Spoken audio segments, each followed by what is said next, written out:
Hello everybody. I'm going to give you guys some quick tips today on doing still life drawing. I'd like you to write this down somewhere if you could. The first tip I have for you is upright positioning. Upright positioning is really important. Notice I'm drawing something that's vertical. I'm nearly vertical with this board here, 45 degrees or more. The quick tip I have on that is you need to glance up, position yourself so you can glance up every 2 seconds or under that and see what you're drawing. I think a lot of times people have to turn too much to look at what they're drawing.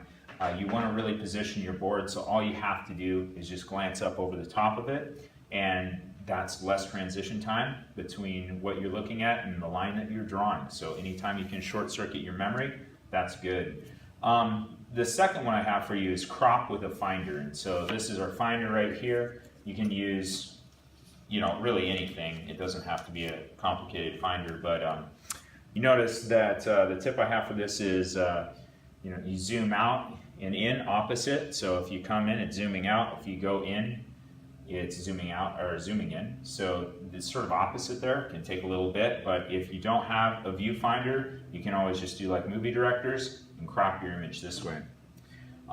Proportion is the third one. Proportional marks. So the tip I have is for you to use a pencil and actually measure out relative distances. So I'm going to close one eye and I'm going to use my thumb and run it up and down the pencil to measure out how high or tall or wide things are compared to each other. And I'm actually going to be able to transition that directly to my drawing. When you're working at an appropriate distance so that the size translates correctly, you can just take that distance, match it up on your paper, and if you're too far away or too close, you can always just do a comparison. Well, this is so wide and that tall, and the eye is exactly 1/3 in the middle if I cut it into thirds. Just working your way through that is an intelligent process in decision making that needs to happen, and good artists are doing that constantly, and they're doing it so constantly they're not always very conscious of it. So when you're a new artist coming into drawing and painting, it can be very difficult to understand how people are getting accurate proportions. They're not looking at the subject as for what it is, they're looking at the subject as space and shape. And when you look at something as space and shape, you start to close that eye, flatten your field of view, and you can measure out those distances fairly accurately and transition the image. The fourth one I have for you is sketch the contours. Many times people, they do either solid lines. I see a lot of students come in and claw hand things and press really hard. But what I want you to do instead is I want you to use sweeping line stroke. And this creates a kind of rhythm to what you're doing as you're glancing up, and is part of being in the zone. In sports you would hear that a lot. I'm in the zone. And that's a feeling that you can do no wrong and that everything is clicking along in perfect timing. It's almost like a dance.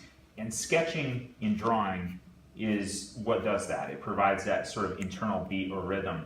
Sometimes people, do these little sketches and they're like, okay, I'm sketching. No, those are dash marks. Those are not sketching. Sketching is overlapping and controlling the speed. You can sit here and overlap the same line for 5 minutes, and then you can suddenly break out and sketch much faster, but you're still keeping that same cadence, that same tempo. The next one I have for you, the number 5 and last quick tip that I have for still life drawing is adding the shade, the values. When you have a good drawing, that's great, but only you can see it, usually from 3 or 4 feet away. When you go ahead and you add shade, when we're working with pencil or charcoals, that's what gives it the contrast. That's what gives it its three-dimensional form. And it's a very important step. You have to learn to shade. So the tip I have for that is if you're having trouble seeing the shades, squint. When you squint at a subject, your eyelashes throw your eyes out of focus, and it allows you to just sort of reduce the image to this blurry field where you see the shadow and the light parts clearly, and you're not distracted by any of the details. So it's the other thing to know is that you should probably be shading with a B line of pencils or more, so B, B2, B3, B4, all the way up to B6 or 8 or whatever. Those are shading pencils. They're going to be a lot better lead or graphite. It's going to be smooth. It's going to have less shine to it. You'll probably have to sharpen the pencil more, but that's okay.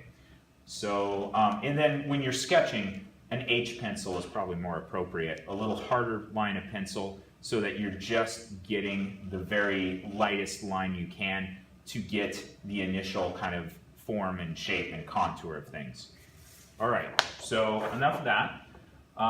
Have those written down somewhere so you can come back and reference them though.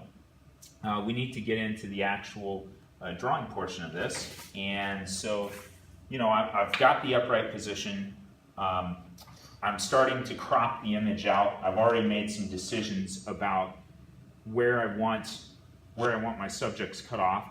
It's not advisable to draw everything. The edges of your paper are here, and I think that people try to cram too much into one thing, and you really don't need to do that. What you need to do is decide where is the best part of this image, and just focus in on that. You don't have to draw everything that's out on a still life table. You certainly can't, you know, unless you're set up to draw, you know, 360 degrees, you can't draw everything in your field of view or in your peripherals. When you're an artist, you have to make conscious choices about what you're going to frame out and what you're going to draw.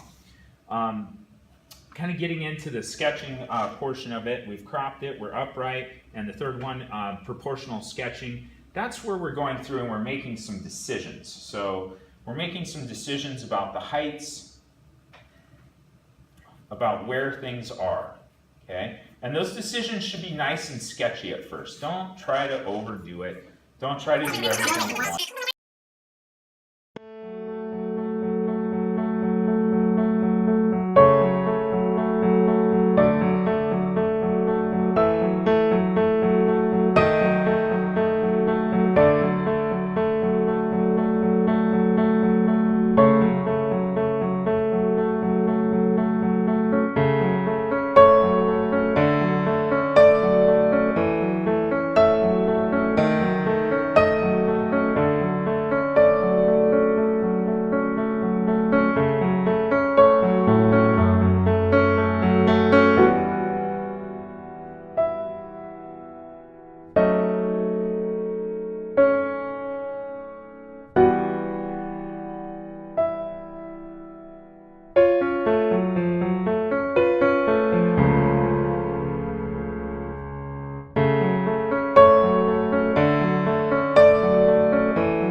Okay, so this is the end of the process here. I'm still going to add some more and continue to work on this, but this is the basic result of going through.